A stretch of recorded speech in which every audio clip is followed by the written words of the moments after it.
रत्नाकर प्रधान सीधासलख आम सहित आम प्रतिनिधि जोड़ी होती संपर्क में अधिक सूचना पाई। रत्नाकर, आज स्थिति आपण केमती देखुंट एवं वर्षा पानी छाड़ा पर वर्तमान से अंचल स्थिति कौन, लोक अवस्था कौन? वर्तमान देखा गले वर्षार परिमाण कमी जाइथिबा फल बन्या परिस्थिति भी सुधार आसी। गत काली जो सब पांगाम कथा कहवा कि पोटरू कथा कहवा कि कांगुर कंडा कि MV90 MV96 जो पोल उपर पानी 3 फुट कौ जगार 7 ରୁ 8 फुट प्रवाहित होता किंतु आज सबू पानी पोल तलू खसी जाइए। यातायात स्वाभाविक है। जदि कहवा सका पोटरू उपर जो पोटरू वेरिंग कोर्टा पोल उपर जो वेरिंग कोर्टा नष्ट हो जाता NH विभाग आसी ताको सफा करदेवा पर यातायात स्वाभाविक हो जाइए कि बन्या छाड़ी जाइए कमी जाइए सत किंतु वर्तमान धीरे धीरे दुर्दशा बढ़िबार देखा मिलला। जदि कहवा खैरपुटर गुमाझरन मालकानगिरी ब्लॉक रंगमाटी पाखे दुईटी पोल संपूर्ण नष्ट हो जाइए जहाँफल से बर्तमान सहरांचल विच्छिन्न हो जाते।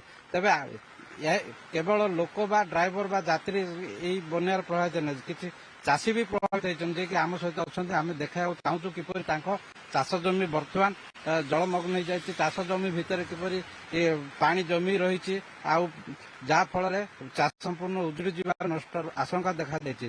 तेज आम सहित किसी चाषी अच्छा बन्या प्रभावित लोक भी अच्छा कौन सब प्रभावित होती चाष कौन केते नष्ट है पचार बुझा। भाई आप चाष केते जो नष्ट है?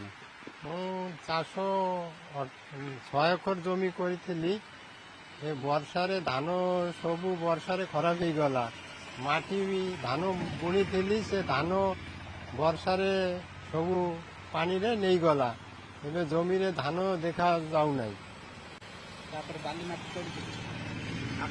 चाष जमी बाली माटी सब चढ़ी जाइए? हाँ, बाली माटी चढ़ी जाइए। धान पूरा खराब हो जाइए।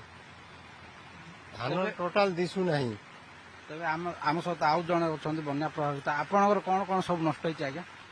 देखो तो बारंबार प्रति वर्ष आम तो यही बन्या देखी आसुचु आम से सान बेलू देखी आसु किंतु यहाँ प्रति किसी सरकार भी किसी पदक्षेप नौ ना। बन्या समय खाली से चूड़ा सुखिला चूड़ा टिके दे दउछंती बन्या प्रभावित आम मानकू आउ से बाकी किसी परे किसी से भलिया किसी आमको साहाय्य सहानुभूति मिलू ना। एवं चाष जमी देखि पारथिबे जदिও मु चाष करनी किंतु मो पछपटे जो सब जमी बुड़ी रही से माने जो संपूर्ण भाव में चाष जमी भितर पानी बुड़ी रही आम चाष जमी नष्ट हो जाउची। आउ थरे देखियो गले आउ थरे समय सीमा भी सरी जाउची आम आउ थरे बुनिया पड़िबा।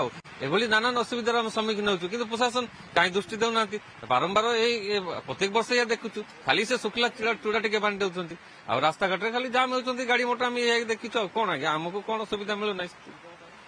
तेज ये कहवाक चाहूँ तलुआ जितक तलुआ अंचल घर द्वारा अच्छे घर भर पानी पशि जाती लोक दुर्दशा। भाई कहे कि आप केते एकर चाष कर कौन कौन कर नष्ट होती? आम तो 4 एकर चाष करी धान लगाइली से पानी रे पूरा बुड़ीगला। धान उपर माटी भी अच्छी से धान देखा जाऊनी बिल्कुल। आमती अवस्था अच्छी आम पूरा से धान उपर माटी पड़ीगला। 4 एकर आम चाष करली केमी कर वर्षा तो कम ना जाक। आप चाष जमी जो बुड़ी जाइए प्रशासन अधिकारी किए आसिले कि जमी पाखक? प्रशासन नाई किए आसी ना बर्तमान किए आसी ना। अच्छा भाई आपन कौन कौन नष्ट होती? आमर सार धान खाल खल भाली पड़ी गला। घर भितर मत पानी पशिले आमर धान नष्ट हो जाइए। 500 एकर खंडे करते सर सब नष्ट है। किए आग्रह करूना किए आसी ना पचार बनिया पूरा तो बासी जाइए धान पची गला।